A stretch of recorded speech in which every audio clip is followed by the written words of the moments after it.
ಈ ದಿನದಂದು ಕೇವಲ ಈ ಒಂದು ಗಿಡ ಮುಟ್ಟುವುದರಿಂದ ಶನಿ ದೋಷಗಳು, ಜನ್ಮದ ದಾರಿದ್ರ್ಯ, ಕಷ್ಟಗಳು ಹೋಗಿ ಮಹಾಪುಣ್ಯ ಬರುತ್ತದೆ. ಮೈಯಲ್ಲಿರುವ ಎಲ್ಲ ದೋಷಗಳನ್ನು ಈ ಗಿಡ ಎಳೆದುಕೊಂಡು ಪಾಸಿಟಿವ್ ಎನರ್ಜಿ ನಮಗೆ ಕೊಡುತ್ತದೆ.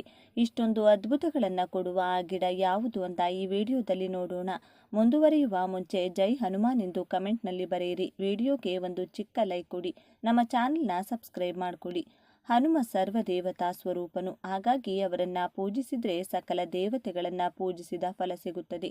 ಹನುಮನನ್ನ ಪೂಜಿಸುವ ಮನೆಯಲ್ಲಿ ಲಕ್ಷ್ಮೀ ದೇವಿ ಶಾಶ್ವತವಾಗಿರುತ್ತಾಳೆ. ಪಾಂಡವರು ಹನುಮನನ್ನ ಪೂಜಿಸಿ ಯುದ್ಧದಲ್ಲಿ ಗೆಲುವು ಸಾಧಿಸಿದರು. ಹನುಮನನ್ನ ಪೂಜಿಸಿದರೆ ಭೋಗ ಭಾಗ್ಯಗಳು ಬರುತ್ತದೆ, ಸಕಲ ಕೋರಿಕೆಗಳು ಈಡೇರುತ್ತದೆ. ಭೂಮಿಯ ಮೇಲೆ ಎಲ್ಲ ಸುಖಗಳು ಅನುಭವಿಸುತ್ತಾರೆ. ಸಂತಾನ ಪ್ರಾಪ್ತಿಯಾಗುತ್ತದೆ. ಗಂಡ ಹೆಂಡತಿ ಮಧ್ಯೆ ಅನ್ಯೋನ್ಯತೆ ಬೆಳೆಯುತ್ತದೆ. ಸಾಲಬಾಧೆ ನಿವಾರಣೆಯಾಗುತ್ತದೆ. ಒಳ್ಳೆಯ ಕೆಲಸ ಸಿಗುತ್ತದೆ. ವ್ಯಾಪಾರದಲ್ಲಿ ಲಾಭ ಹೆಚ್ಚಾಗುತ್ತದೆ. ರಾಜಕೀಯದಲ್ಲಿರುವವರಿಗೆ ಪದವಿ ಸಿಗುತ್ತದೆ. ವಿವಾಹ ಯೋಗ ಕೂಡಿ ಬರುತ್ತದೆ. ದೀರ್ಘಾಯುಷ್ಯ ಬರುತ್ತದೆ. ಮೃತ್ಯು ದೋಷ ನಿವಾರಣೆಯಾಗುತ್ತದೆ. ಶನಿ ಬಾಧೆ ನಿವಾರಣೆಯಾಗುತ್ತದೆ.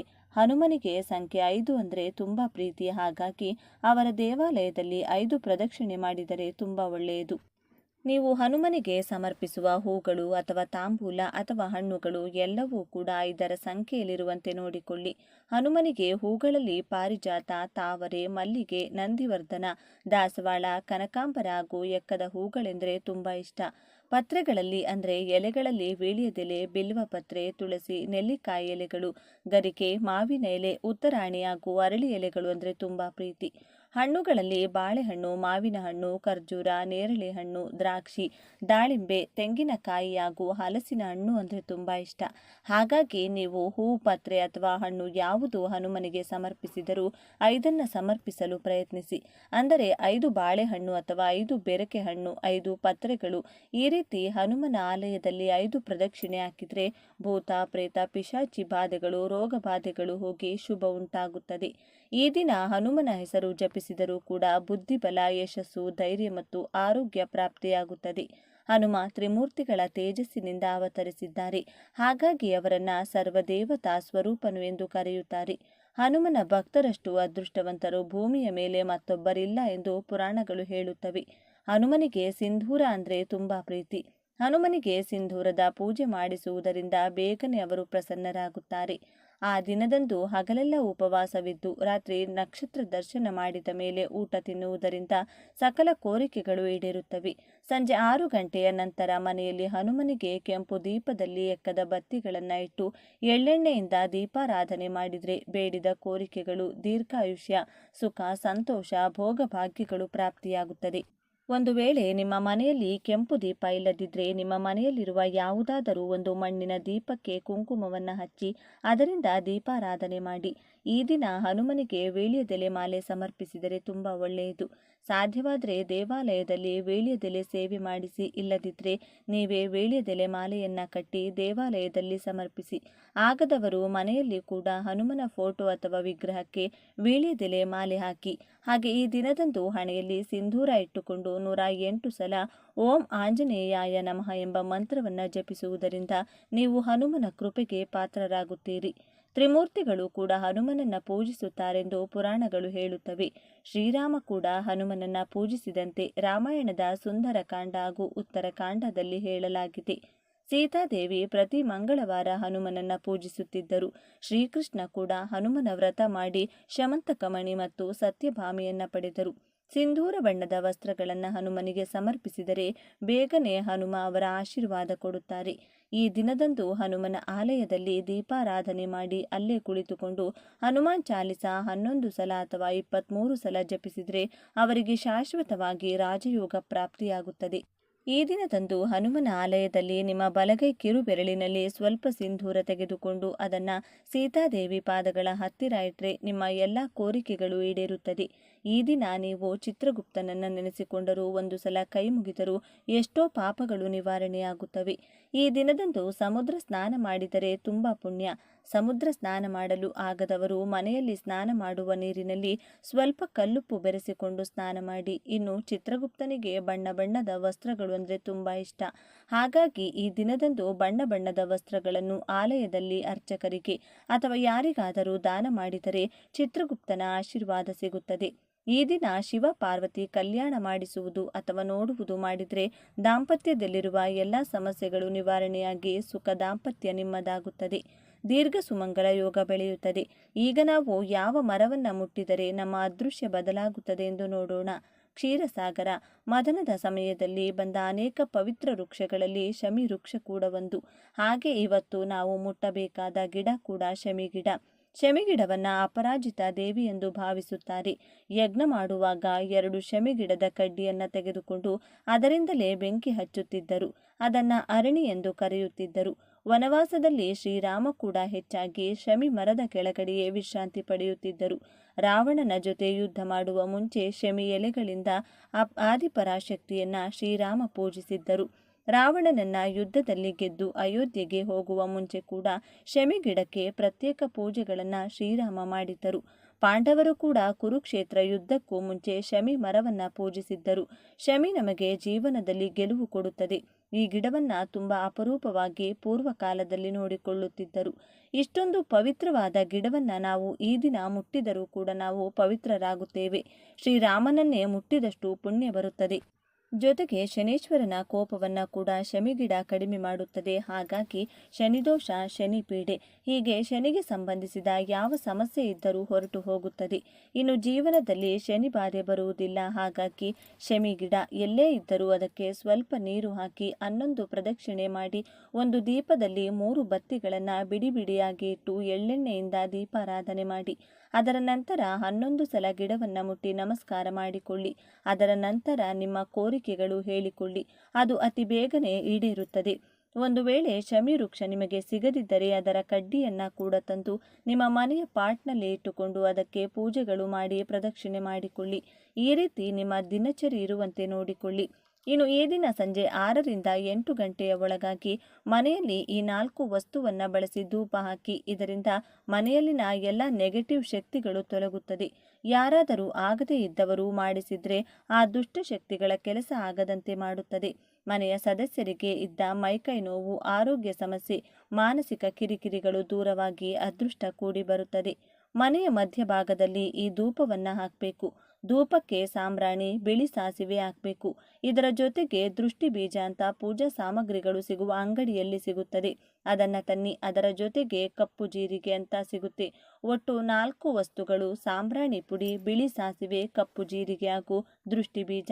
ಈ 4ನ್ನು ಕೂಡ ಕೆಂಡದಲ್ಲಿ ಹಾಕಿ ಮನೆಯ ಮಧ್ಯಭಾಗದಲ್ಲಿ ಧೂಪ ಹಾಕಿ. 5 ರಿಂದ 10 ನಿಮಿಷದ ನಂತರ ಮನೆಯ ಎಲ್ಲ ಮೂಲೆ ಮೂಲೆಗೂ ಈ ಧೂಪದ ಹೊಗೆಯನ್ನ ತೋರಿಸಿ. ಇದರಿಂದ ಮನೆಯಲ್ಲಿ ಎಲ್ಲ ನಕಾರಾತ್ಮಕ ಶಕ್ತಿಗಳು ತೊಲಗಿ ಸಾಕಷ್ಟು ಬದಲಾವಣೆಗಳು ನಿಮ್ಮ ಮನೆಯಲ್ಲಿ ನೀವು ನೋಡಬಹುದು. ಈ ದಿನ ಭಕ್ತಿಯಿಂದ ಪೂಜೆ ಮಾಡಿದರೆ ಶೀಘ್ರವಾಗಿ ಕಂಕಣ ಭಾಗ್ಯ ಕೂಡಿ ಬರುತ್ತದೆ. ಹಣಕಾಸು, ಆರೋಗ್ಯ, ಉದ್ಯೋಗ ಏನೇ ಸಮಸ್ಯೆ ಇದ್ದರೂ ಈ ದಿನ ರಾಯರ ಮಂತ್ರಾಕ್ಷತೆಯನ್ನು ಸ್ಪರ್ಶ ಮಾಡಿ ಓಂ ಶ್ರೀ ಗುರು ರಾಘವೇಂದ್ರಾಯ ನಮಃ ಎಂದು ಹೇಳಿಕೊಂಡು ಧರ್ಮ ಮಾರ್ಗದಲ್ಲಿ ಇನ್ಮುಂದೆ ಜೀವನ ನಡೆಸುತ್ತೇನೆಂದು ಪ್ರಮಾಣ ಮಾಡಿ ನೋಡಿ. ಕಷ್ಟಗಳೆಲ್ಲ ಶೀಘ್ರವಾಗಿ ಮಂಜಿನಂತೆ ಕರಗಿ ಹೋಗುತ್ತದೆ. ಸಾಯಿಬಾಬಾರ ಆಲಯದಲ್ಲಿ ಕೊಬ್ಬರಿ, ಕರ್ಪೂರ, ಗಂಧದ ಕಡ್ಡಿಯನ್ನ, ನವಧಾನ್ಯಗಳನ್ನು ಹಾಕಿ ನಿಮ್ಮ ಮೊಣಕಾಲಿನ ಮೇಲೆ ಕುಳಿತು ಓಂ ಕರ್ಮಧ್ವಂಸಿನೇ ನಮಃ ಎಂದು ಹೇಳಿಕೊಂಡ್ರೆ ಪಾಪಗಳೆಲ್ಲ ಧ್ವಂಸವಾಗುತ್ತದೆ. ಕರ್ಮ ಫಲಗಳೆಲ್ಲ ಕಳೆದು ಗುರುಗಳ ಅನುಗ್ರಹ ಪ್ರಾಪ್ತಿಯಾಗುತ್ತದೆ. ಸಾಯಿಬಾಬಾರ ಕೃಪೆಯಿಂದ ಜೀವನ ಬದಲಾಗುತ್ತದೆ. ಮಕ್ಕಳ ವಿದ್ಯಾಭ್ಯಾಸ ಚೆನ್ನಾಗಿ ನಡೆಯಲು, ಮಕ್ಕಳಿಗೆ ನೆನಪಿನ ಶಕ್ತಿ ವೃದ್ಧಿಸಿ, ತಂದೆ ತಾಯಿಯ ಮಾತನ್ನ ಕೇಳಲು ದಕ್ಷಿಣಾಮೂರ್ತಿ ಸ್ವಾಮಿಗಳಿಗೆ ಈ ದಿನ ಅಭಿಷೇಕವನ್ನ ಮಾಡಿಸಿದ್ರೆ ಮಕ್ಕಳಿಗೆ ವಿದ್ಯಾರಂಗದಲ್ಲಿ ಏಳಿಕೆಯಾಗುತ್ತದೆ. ಮಕ್ಕಳು ಸರಿದಾರಿಯಲ್ಲಿ ಜೀವನ ನಡೆಸುತ್ತಾರೆ. ಮಕ್ಕಳಿಗೆ ದಕ್ಷಿಣಾಮೂರ್ತಿ ಸ್ತೋತ್ರವನ್ನು ಕೂಡ ಈ ದಿನ ಕಳಿಸಬೇಕು. ಜೀವನದಲ್ಲಿ ಗುರುವಿನ ಅನುಗ್ರಹ ಇಲ್ಲದೆ ಏನನ್ನೂ ಕೂಡ ಸಾಧಿಸಲು ಸಾಧ್ಯವಾಗುವುದಿಲ್ಲ. ಗುರುಬಲ ಇಲ್ಲವೆಂದರೆ ಯಾವ ಕೆಲಸಗಳು ನಡೆಯುವುದಿಲ್ಲ. ಆದ್ದರಿಂದ ತಪ್ಪದೆ ಈ ದಿನವನ್ನ ಪ್ರತಿಯೊಬ್ಬರೂ ಸದುಪಯೋಗಪಡಿಸಿಕೊಳ್ಳಬೇಕು. ಈ ದಿನ ದರ್ಬೆ ಕಡ್ಡಿಗಳ ಮೇಲೆ ಶಿವಲಿಂಗ ಇಡುವುದು ಅಥವಾ ಶಿವನ ಫೋಟೋ ಇಟ್ಟು ಪೂಜಿಸುವುದನ್ನು ಮಾಡಬೇಕು. ಶಿವಾನುಗ್ರಹ ಶೀಘ್ರವಾಗಿ ಪ್ರಾಪ್ತಿಯಾಗಿ ಕಠಿಣ ಕಷ್ಟ ಕಾರ್ಪಣ್ಯಗಳು ಬೇಗನೆ ದೂರವಾಗಿ ಅದೃಷ್ಟ, ದೈವಬಲ ಕೂಡ ಪ್ರಾಪ್ತಿಯಾಗುತ್ತದೆ. ಈ ದಿನದಂದು ಮನೆಯಲ್ಲೇ ಇರುವ ಗುರುಗಳ ಆಶೀರ್ವಾದ ತಪ್ಪದೇ ಪಡೆಯಿರಿ. ಮಾತೃದೇವೋಭವ, ಪಿತೃದೇವೋಭವ, ಆಚಾರ್ಯ ದೇವೋಭವ ಎನ್ನುವ ಹಾಗೆ ಮನೆಯಲ್ಲಿರುವ ತಂದೆ ತಾಯಿ, ಅಜ್ಜಿ ತಾತ, ಅಣ್ಣ ಅಕ್ಕರ ಕಾಲಿಗೆ ಬಿದ್ದು ನಮಸ್ಕಾರ ಮಾಡಿಕೊಳ್ಳಿ. ಪಾದಗಳನ್ನು ಮುಟ್ಟಿ ನಮಸ್ಕಾರ ಮಾಡಿಕೊಂಡ್ರೆ ಶುಭ ಫಲಗಳು ಪ್ರಾಪ್ತಿಯಾಗುತ್ತದೆ. ವಿದ್ಯಾರ್ಥಿಗಳು ನಿಮ್ಮ ಶಿಕ್ಷಕರ ಕಾಲಿಗೆ ಬಿದ್ದು ಆಶೀರ್ವಾದವನ್ನು ಪಡೆದುಕೊಳ್ಳಿ. ಈ ದಿನ ಸಂಜೆ ಸಮಯದಲ್ಲಿ ಮನೆಯ ಮೂಲೆ ಮೂಲೆಗೂ ಧೂಪವನ್ನು ತೋರಿಸಿ. ಅಕ್ಕಪಕ್ಕದವರ ದೃಷ್ಟಿ, ಸಂಬಂಧಿಕರು, ಸ್ನೇಹಿತರು ದೃಷ್ಟಿ ಮನೆಗೆ ಹೆಚ್ಚಾಗಿದ್ರೆ ಒಂದು ನಿಂಬೆ ಹಣ್ಣನ್ನು ಮುಖ್ಯ ದ್ವಾರದ ಮೇಲ್ಭಾಗದಿಂದ ಕೆಳಭಾಗಕ್ಕೆ, ಎಡಭಾಗದಿಂದ ಬಲಭಾಗಕ್ಕೆ, ಬಲದಿಂದ ಎಡಭಾಗಕ್ಕೆ 3 ಬಾರಿ ದೃಷ್ಟಿಯನ್ನ ತೆಗೆದು ಕಾಲಿನಿಂದ ತುಳಿದು ಎಸೆಯಬೇಕು. ಇದರಿಂದ ದೃಷ್ಟಿದೋಷ, ಕೆಟ್ಟ ಕಣ್ಣಿನ ಶಕ್ತಿ ಮನೆಯಿಂದ ಶೀಘ್ರವಾಗಿ ಹೊರಟು ಹೋಗುತ್ತದೆ. ಬಿಡಿ ಬಿಡಿಯಾಗಿ ಕುರಿಸಿ ದೀಪಾರಾಧನೆಯನ್ನ ಮಾಡಿಕೊಳ್ಬೇಕು. ದೀಪ ಸಂಪೂರ್ಣ ಉರಿದ ನಂತರ ಆ ದೀಪದಲ್ಲಿ ಉಳಿಯುವಂಥ ಸಾಸಿವೆ ಎಣ್ಣೆಯನ್ನ ಅರಳಿ ಮರದ ಬುಡಕ್ಕೆ ಹಾಕಿ ಬರಬೇಕು. ಬೆಳಿಗ್ಗೆ ದೀಪವನ್ನ ಹಚ್ಚಬೇಕು. ಸಂಜೆ ಸಮಯದಲ್ಲಿ ದೀಪದಲ್ಲಿ ಉಳಿಯುವಂಥ ಸಾಸಿವೆ ಎಣ್ಣೆಯನ್ನ ಅರಳಿ ಮರಕ್ಕೆ ಹಾಕಿ ಬರಬೇಕು. ಹೀಗೆ 8 ಶನಿವಾರ ಮಾಡಬೇಕು. ದೀಪದಲ್ಲಿ ಎಣ್ಣೆ ಉಳಿಯದಿದ್ದರೂ ಬಾಗಿಲಿನ ಮುಂದೆ ಸಾಸಿವೆ ಎಣ್ಣೆಯಿಂದ ದೀಪ ಹಚ್ಚಿದರೆ ಸಾಕು. ಈ ವಿಶೇಷ ದೀಪಾರಾಧನೆಯಿಂದ ನಿಮ್ಮ ಮನೆಯಲ್ಲಿನ ಬಡತನ ದೂರವಾಗಿ ಅದೃಷ್ಟ, ಐಶ್ವರ್ಯ ಸದಾ ನಿಮ್ಮೊಂದಿಗೆ ಇರುತ್ತದೆ.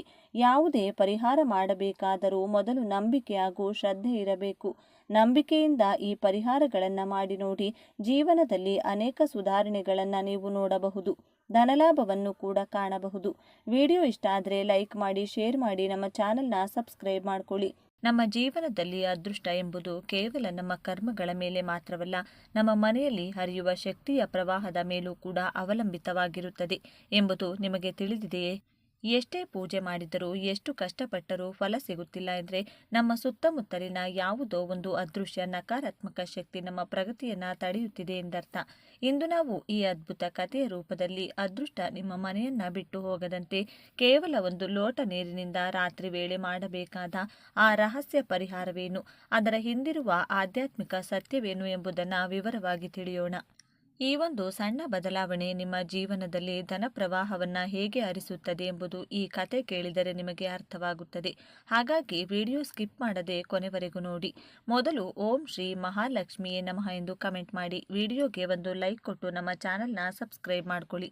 ಹಿಂದೆ ಸಿದ್ದಾಪುರ ಎಂಬ ಹಳ್ಳಿ ಇತ್ತು. ಹಸಿರು ಗದ್ದೆಗಳು, ಪ್ರಶಾಂತವಾದ ವಾತಾವರಣವಿದ್ದರೂ ಆ ಊರಿನ ಕೊನೆಯಲ್ಲಿರುವ ಸೋಮಶೇಖರ ಮನೆಯಲ್ಲಿ ಮಾತ್ರ ನಿರಂತರವಾಗಿ ಯಾವುದೋ ಒಂದು ಅಶಾಂತಿ. ಸೋಮಶೇಖರ ಒಂದು ಕಾಲದಲ್ಲಿ ಆ ಊರಿನಲ್ಲೇ ಹೆಸರುವಾಸಿಯಾದ ವ್ಯಾಪಾರಿ, ಧರ್ಮಬದ್ಧವಾಗಿ ಬದುಕುತ್ತಿದ್ದವನು. ಆದರೆ ಕಳೆದ 2 ವರ್ಷಗಳಿಂದ ಕಾಲ ಅವನಿಗೆ ಕೈಕೊಟ್ಟಿತ್ತು. ಮಾಡಿದ ಕೆಲಸವೆಲ್ಲ ಅರ್ಧಕ್ಕೆ ನಿಲ್ಲುವುದು, ಸಾಲದ ಹೊರೆ ಹೆಚ್ಚಾಗುವುದು, ಮನೆಯಲ್ಲಿ ಒಬ್ಬರಾದ ಮೇಲೆ ಒಬ್ಬರಿಗೆ ಅನಾರೋಗ್ಯ, ಇವು ಅವನನ್ನ ಕಂಗೆಡಿಸಿದ್ದವು. ಅವನ ಪತ್ನಿ ಲಕ್ಷ್ಮಿ ನಿರಂತರವಾಗಿ ದೈವ ಚಿಂತನೆಯಲ್ಲಿ ತೊಡಗಿದ್ದರು. ಅವರ ಮನೆಯ ಹೊಸ್ತಿಲನ್ನು ದಾರಿದ್ರ್ಯ ಬಿಟ್ಟು ಹೋಗುತ್ತಿರಲಿಲ್ಲ. ಒಂದು ದಿನ ಆಕಾಶದಲ್ಲಿ ಮೋಡ ಕವಿದು ಗಾಳಿಯಲ್ಲಿ ಒಂದು ರೀತಿಯ ಭಾರವಾದ ಅನುಭವವಾಗುತ್ತಿತ್ತು. ಸೋಮಶೇಖರ ಮನೆಯ ವರಾಂಡದಲ್ಲಿ ಕುಳಿತು ಶೂನ್ಯವನ್ನು ನೋಡುತ್ತಾ, ನಾನೇನು ತಪ್ಪು ಮಾಡಿದೆ? ಎಲ್ಲರಿಗೂ ಒಳ್ಳೆಯದನ್ನೇ ಬಯಸುವ ನನಗೆ ಈ ಶಿಕ್ಷೆ ಏಕೆ ಎಂದು ಕಣ್ಣೀರು ಹಾಕುತ್ತಿದ್ದ. ಸರಿಯಾಗಿ ಅದೇ ಸಮಯದಲ್ಲಿ ಒಬ್ಬ ತೇಜಸ್ವಿ ವೃದ್ಧೆ ಆ ಬೀದಿಯಲ್ಲಿ ನಡೆದು ಬಂದಳು. ಅವಳ ಮುಖದಲ್ಲಿ ದಿವ್ಯ ಕಾಂತಿ, ಕಷಾಯ ವಸ್ತ್ರ, ಕೈಯಲ್ಲೊಂದು ದಂಡ. ಅವಳು ಸೋಮಶೇಖರನ ಮನೆಯ ಮುಂದೆ ನಿಂತು ಅವನನ್ನು ತೀಕ್ಷ್ಣವಾಗಿ ನೋಡಿದಳು. ಸೋಮಶೇಖರ ಎದ್ದು ನಿಂತು, ಅಮ್ಮ, ಈ ಮಧ್ಯರಾತ್ರಿಯಲ್ಲಿ ಯಾರನ್ನು ಹುಡುಕುತ್ತಿದ್ದೀರಿ? ನಿಮಗೆ ಏನಾದರೂ ಬೇಕೆ ಎಂದು ಮರ್ಯಾದೆಯಿಂದ ಕೇಳಿದನು. ಆ ವೃದ್ಧೆ ಮಂದಹಾಸ ಬೀರುತ್ತಾ, ನಾಯಕನೇ, ನಾನು ಹಸಿವಿನಿಂದ ಇಲ್ಲಿಗೆ ಬರಲಿಲ್ಲ. ನಿನ್ನ ಮನೆಯ ಸುತ್ತ ಆವರಿಸಿರುವ ಕತ್ತಲೆಯನ್ನ ಕಂಡು ನಿಂತೆ. ಎಲ್ಲಿ ಬೆಳಕು ಇರಬೇಕು ಅಲ್ಲಿ ಕತ್ತಲೆ ತುಂಬಿಕೊಂಡ್ರೆ ಲಕ್ಷ್ಮೀದೇವಿ ಒಳಗೆ ಬರಲು ಹೇಗೆ ಸಾಧ್ಯ ಎಂದು ಗಂಭೀರವಾಗಿ ನುಡಿದಳು. ಸೋಮಶೇಖರನಿಗೆ ಆಶ್ಚರ್ಯವಾಯಿತು. ತನ್ನ ಕಷ್ಟಗಳನ್ನು ಹೇಳದೆಯೇ ಆಕೆ ಗುರುತಿಸಿದ್ದಾಳೆ ಎಂದು ಅವನಿಗೆ ಅರ್ಥವಾಯಿತು. ಅಮ್ಮ, ನನ್ನ ಅದೃಷ್ಟ ನನ್ನನ್ನು ಬಿಟ್ಟು ಹೋಗಿದೆ ಅನಿಸುತ್ತಿದೆ ಎಂದು ಗೋಳಾಡಿದ. ಆಗ ಆ ವೃದ್ಧೆ ಒಳಗೆ ಬಂದು ಕುಳಿತು ಲಕ್ಷ್ಮಿ ನೀಡಿದ ನೀರಿನ ಲೋಟವನ್ನ ಕೈಗೆತ್ತಿಕೊಂಡು ಹೀಗೆಂದಳು, ನೋಡು ಮಗನೇ, ಈ ನೀರು ಕೇವಲ ಬಾಯಾರಿಕೆ ನೀಗಿಸುವುದಕ್ಕಲ್ಲ, ಇದು ಸೃಷ್ಟಿಯ ಅತ್ಯಂತ ಶಕ್ತಿಶಾಲಿ ವಾಹಕ. ಪಂಚಭೂತಗಳಲ್ಲಿ ನೀರು ಮಾತ್ರ ತನ್ನೊಳಗೆ ಶಕ್ತಿಯನ್ನು ಬೇಗನೆ ಗ್ರಹಿಸಬಲ್ಲದು. ನಿಮ್ಮ ಮನೆಯಲ್ಲಿ ಅದೃಷ್ಟ ನಿಲ್ಲದೇ ಇರಲು ಕಾರಣ ಮನೆಯ ಮೂಲೆಗಳಲ್ಲಿ ಶೇಖರಣೆಯಾಗಿರುವ ನಕಾರಾತ್ಮಕ ಆಲೋಚನೆಗಳು ಮತ್ತು ದೃಷ್ಟಿದೋಷಗಳು. ಎಲ್ಲಿ ಶಕ್ತಿ ಪ್ರವಾಹ ನಿಲ್ಲುತ್ತದೆಯೋ ಅಲ್ಲಿ ದಾರಿದ್ರ್ಯ ಬಂದು ನೆಲೆಸುತ್ತದೆ. ಅವಳು ಆ ರಹಸ್ಯವನ್ನ ವಿವರಿಸಿದಳು. ಇದು ಮಂತ್ರತಂತ್ರವಲ್ಲ, ಪ್ರಕೃತಿ ಸಿದ್ಧವಾದ ಶಕ್ತಿ, ಮಾರ್ಪಾಡು. ನೀರಿಗೆ ಸ್ಮರಣ ಶಕ್ತಿ ಇರುತ್ತದೆ. ಅದು ನಮ್ಮ ಭಾವನೆಗಳನ್ನು ಪ್ರತಿಬಿಂಬಿಸುತ್ತದೆ. ರಾತ್ರಿ ವೇಳೆ ಪ್ರಕೃತಿ ನಿಶ್ಶಬ್ದವಾಗಿದ್ದಾಗ ಮನೆಯ ಕೆಟ್ಟ ತರಂಗಗಳು ಸಕ್ರಿಯವಾಗುತ್ತವೆ. ಆಗ ಒಂದು ನಿರ್ದಿಷ್ಟ ರೀತಿಯಲ್ಲಿ ನೀರನ್ನ ಬಳಸಿದರೆ ಅದು ಅಯಸ್ಕಾಂತದಂತೆ ಗಾಳಿಯಲ್ಲಿರುವ ನೆಗೆಟಿವ್ ಎನರ್ಜಿಯನ್ನ ತನ್ನೊಳಗೆ ಎಳೆದುಕೊಳ್ಳುತ್ತದೆ. ನಿನಗೊಂದು ಪರಿಹಾರ ಹೇಳಿಕೊಡುತ್ತೆ, ಅದನ್ನ ತಪ್ಪದೆ ಮಾಡು ಅಂದಳು ಅಜ್ಜಿ. ಸೋಮಶೇಖರ ಮತ್ತು ಲಕ್ಷ್ಮಿ ಆವೇಶದಿಂದ ಕೇಳತೊಡಗಿದರು. ಹೇಳಿದ ನಿಯಮಗಳಿವು. ಈ ಪರಿಹಾರಕ್ಕಾಗಿ ಬೇಕಾದ ವಸ್ತುಗಳು ಮತ್ತು ಮಾಡುವ ವಿಧಾನ: ಒಂದು ಪಾರದರ್ಶಕ ಗಾಜಿನ ಲೋಟ. ರಾತ್ರಿ ಮಲಗುವ ಮುನ್ನ ಒಂದು ಸ್ವಚ್ಛವಾದ ಗಾಜಿನ ಲೋಟವನ್ನ ಪೂರ್ತಿಯಾಗಿ ನೀರನ್ನು ತುಂಬಿಸಬೇಕು. ಅದು ಪಾರದರ್ಶಕವಾಗಿರಬೇಕು, ಏಕೆಂದರೆ ಬೆಳಕು ಮತ್ತು ಶಕ್ತಿ ಅದರ ಮೂಲಕ ಹರಿಯಬೇಕು. 2 ಕಲ್ಲುಪ್ಪಿನ ಬಳಕೆ. ಆ ನೀರಿಗೆ ಒಂದು ಚಿಟಿಕೆ ಕಲ್ಲುಪ್ಪನ್ನು ಹಾಕಬೇಕು.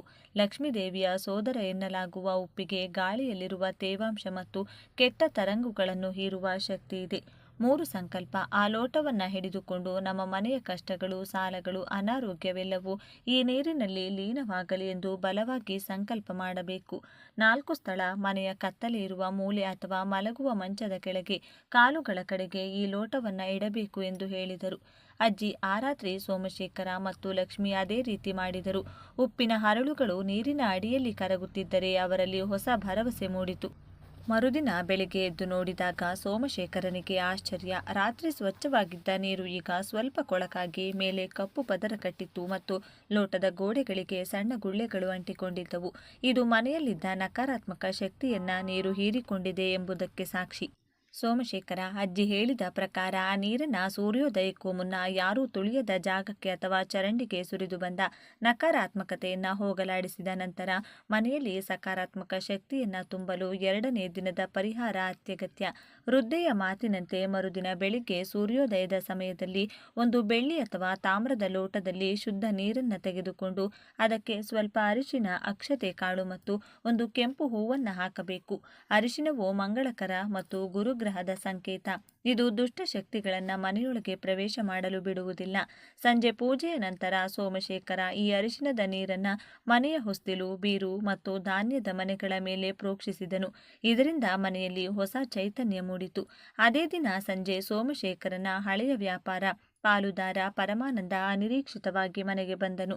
ಸೋಮಶೇಖರ, ಕಳೆದ ರಾತ್ರಿ ನನಗೆ ನಿದ್ದೆಯೇ ಬರಲಿಲ್ಲ. ನಿನ್ನ ಜೊತೆ ಜಗಳವಾಡಿ ದೂರಾದದ್ದು ತಪ್ಪು ಎಂದು ನನ್ನ ಮನಸ್ಸು ಹೇಳಿತು.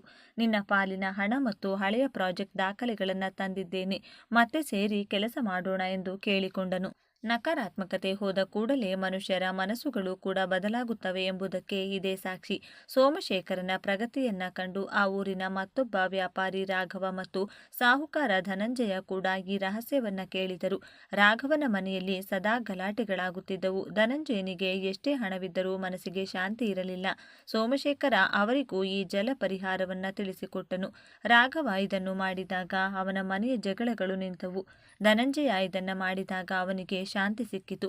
ಮಾತ್ರವಲ್ಲದೆ ತನ್ನ ಸಂಪತ್ತನ್ನ ಸಮಾಜದ ಒಳ್ಳೆಯದಕ್ಕೆ ಬಳಸುವ ಆಲೋಚನೆ ಬಂದಿತ್ತು. ಗ್ರಾಮದ ಜನರು ಸೋಮಶೇಖರನ ಮನೆಯ ಕಾಂತಿಯನ್ನು ಕಂಡು ಅಚ್ಚರಿಪಟ್ಟರು. ಸೋಮಶೇಖರ ಎಲ್ಲರಿಗೂ ಈ ಜಲ ರಹಸ್ಯವನ್ನ ತಿಳಿಸಿದನು. ಹಳ್ಳಿಯ ಪ್ರತಿಯೊಬ್ಬರೂ ಇದನ್ನು ಆಚರಿಸತೊಡಗಿದ್ದರಿಂದ ಗ್ರಾಮದಲ್ಲಿ ಅನಾರೋಗ್ಯ ಮತ್ತು ಕಲಹಗಳು ಕಡಿಮೆಯಾದವು. ಒಂದು ದಿನ ಊರಿನಲ್ಲಿ ಒಂದು ದಿವ್ಯ ಕಾಂತಿ ಕಾಣಿಸಿಕೊಂಡಿತು. ಅದು ಊರಿನ ಕೊನೆಯಲ್ಲಿರುವ ಶಿಥಿಲಗೊಂಡಿದ್ದ ಶಿವನ ದೇವಾಲಯದಿಂದ ಬರುತ್ತಿತ್ತು. ಸೋಮಶೇಖರ, ರಾಘವ ಮತ್ತು ಧನಂಜಯ ಸೇರಿ ಆ ದೇವಾಲಯವನ್ನು ಸ್ವಚ್ಛಗೊಳಿಸಿದರು. ಅಲ್ಲಿನ ಪವಿತ್ರ ಕೋನೇರಿನ ನೀರು ಕೂಡ ಈ ಗಾಜಿನ ಲೋಟದ ನೀರಿನಷ್ಟೇ ಶುದ್ಧವಾಗಿತ್ತು. ಆ ದೇವಾಲಯದ ಅರ್ಚಕರು ಸೋಮಶೇಖರನಿಗೆ ವಿವರಿಸಿದರು. ನೀರು ಎಂಬುದು ಜ್ಞಾನದ ವಾಹಕ. ಶಿವನ ಶಿರದಿಂದ ಗಂಗೆ ಹರಿಯುವುದು ನಮ್ಮ ಅಂತರಂಗದ ಶುದ್ಧಿಗಾಗಿ. ಧನಂಜಯ ತನ್ನ ಸಂಪತ್ತನ್ನು ದೇವಾಲಯದ ಅಭಿವೃದ್ಧಿಗೆ ಮತ್ತು ಬಡಮಕ್ಕಳ ವಿದ್ಯಾಭ್ಯಾಸಕ್ಕೆ ಮೀಸಲಿಟ್ಟನು. ಸೋಮಶೇಖರ ಹೇಳುವಂತೆ ಈ ಪರಿಹಾರವನ್ನ ಪ್ರತಿದಿನ ಮಾಡಬೇಕು ಅಥವಾ ವಾರಕ್ಕೆ 1 ಸಲನಾದರೂ ತಪ್ಪದೇ ಮಾಡಬೇಕು. ನೀರು ಎಷ್ಟು ಸ್ವಚ್ಛವಾಗಿ ಬೆಳಿಗ್ಗೆ ಕಾಣಿಸುತ್ತದೋ ಆಗಲೇ ನಿಮ್ಮ ಮನೆಯಲ್ಲಿ ನಕಾರಾತ್ಮಕತೆ ಇಲ್ಲ ಎಂದು ಅರ್ಥ. ಬೆಳಿಗ್ಗೆ ನೀರು ನೋಡುವಾಗ ಅದು ಕೊಳಕಾಗಿ ಕಾಣಿಸಿದರೆ ಇನ್ನೂ ನಕಾರಾತ್ಮಕತೆ ಉಳಿದಿದೆ ಎಂದು ಅರ್ಥ. ಈ ಪರಿಹಾರವನ್ನ ಅಮಾವಾಸ್ಯೆ ಮತ್ತು ಹುಣ್ಣಿಮೆ ಎಂದು ತಪ್ಪದೇ ಮಾಡಬೇಕು. ಆ ಸಮಯದಲ್ಲಿ ಇದರ ಶಕ್ತಿ 1000 ಪಟ್ಟು ಹೆಚ್ಚಿರುತ್ತದೆ. ಅಮಾವಾಸ್ಯೆಯ ಸಮಯದಲ್ಲಿ ನಕಾರಾತ್ಮಕ ಶಕ್ತಿಗಳು ಹೆಚ್ಚಾಗಿರುವುದರಿಂದ ಈ ನೀರು ಅದನ್ನು ಎಳೆದುಕೊಳ್ಳಲು ಸಹಾಯ ಮಾಡುತ್ತದೆ. ಅದೇ ರೀತಿ ಚಂದ್ರನು ನೀರಿನ ಅಧಿಪತಿ. ಹುಣ್ಣಿಮೆಯ ದಿನದಂದು ಚಂದಿರನ ಬೆಳಕು ಬೀಳುವ ಕಡೆ 1 ಲೋಟ ನೀರನ್ನ ಇಟ್ಟು ಅದರಲ್ಲಿ ಒಂದು ಬೆಳ್ಳಿಯ ನಾಣ್ಯ ಅಥವಾ ಬಿಳಿ ಹೂ ಹಾಕಿದರೆ ಆ ನೀರು ಅಮೃತವಾಗುತ್ತದೆ. ಮರುದಿನ ಆ ನೀರು ಇಡೀ ಮನೆಗೆ ಪ್ರೋಕ್ಷಣೆ ಮಾಡಿದರೆ ಅಷ್ಟೈಶ್ವರ್ಯಗಳು ಪ್ರಾಪ್ತಿಯಾಗುತ್ತವೆ. ಅಲ್ಲದೆ ಅದೃಷ್ಟ ಬಂದಾಗ ಅಹಂಕಾರ ಪಡಬಾರದು, ಸದಾ ಕೃತಜ್ಞತೆಯಿಂದ ಇರಬೇಕು ಎಂಬುದು ಆ ವೃದ್ಧೆಯ ಎಚ್ಚರಿಕೆಯಾಗಿತ್ತು. ಸಿದ್ದಾಪುರ ಗ್ರಾಮ ಈಗ ಆಧ್ಯಾತ್ಮಿಕವಾಗಿ ಬದಲಾಗಿದೆ. ಪ್ರತಿಯೊಬ್ಬರೂ ಈ ಜಲ ಪರಿಹಾರದಿಂದ ಸುಖವಾಗಿದ್ದಾರೆ. ಒಂದು ದಿನ ಸಭೆಯಲ್ಲಿ ಸೋಮಶೇಖರ ಮಾತನಾಡುತ್ತಿರುವಾಗ ಅದೇ ವೃದ್ಧೆ ಮತ್ತೆ ಒಂದು ಮರದ ಕೆಳಗೆ ಕಾಣಿಸಿಕೊಂಡಳು. ಸೋಮಶೇಖರ ಓಡಿ ಹೋಗುವಷ್ಟರಲ್ಲಿ ಅವಳು ಮಾಯವಾಗಿದ್ದಳು. ಅವಳು ಮನುಷ್ಯ ರೂಪದಲ್ಲಿ ಬಂದ ಸಾಕ್ಷಾತ್ ಪರಾಶಕ್ತಿ ಎಂದು ಎಲ್ಲರೂ ನಂಬಿದರು. ಆತ್ಮೀಯ ಬಂಧುಗಳೇ, ನೋಡಿದ್ರಲ್ಲವೇ, ದಾರಿದ್ರ್ಯ ಎಂದರೆ ಕೇವಲ ಹಣ ಇಲ್ಲದಿರುವುದು ಮಾತ್ರವಲ್ಲ, ಅದು ಧೈರ್ಯ ಮತ್ತು ನಂಬಿಕೆಯ ಕೊರತೆ ಕೂಡ ಹೌದು. ಈ ಗ್ಲಾಸ್ ನೀರಿನ ರಹಸ್ಯ ಪರಿಹಾರವು ನಿಮಗೆ ಆ ಕಳೆದು ಹೋದ ಧೈರ್ಯ ಮತ್ತು ನಂಬಿಕೆಯನ್ನು ಮರಳಿ ನೀಡುತ್ತದೆ. ನೀರನ್ನು ದೈವವಾಗಿ ಭಾವಿಸಿ ಪವಿತ್ರ ಮನಸ್ಸಿನಿಂದ ಈ ಪರಿಹಾರವನ್ನು ಆಚರಿಸಿ. ನಿಮ್ಮ ಮನೆಯಲ್ಲೂ ಅದೃಷ್ಟವು ಶಾಶ್ವತವಾಗಿ ನೆಲೆಸಲಿ. ಈ ವಿಡಿಯೋ ನಿಮಗೆ ಇಷ್ಟವಾದಲ್ಲಿ ಲೈಕ್ ಮಾಡಿ, ನಿಮ್ಮ ಆತ್ಮೀಯರಿಗೆ ಶೇರ್ ಮಾಡಿ. ನಮ್ಮ ಇಂತಹ ಮತ್ತಷ್ಟು ಆಧ್ಯಾತ್ಮಿಕ ವಿಷಯಗಳಿಗಾಗಿ ನಮ್ಮ ಚಾನೆಲ್ನ ಸಬ್ಸ್ಕ್ರೈಬ್ ಮಾಡಿಕೊಳ್ಳಿ ಮತ್ತು ಬೆಲ್ ಐಕಾನ್ ಒತ್ತಿ. ಸರ್ವೇ ಜನ ಸುಖಿನೋ ಭವಂತು. ಧನ್ಯವಾದಗಳು.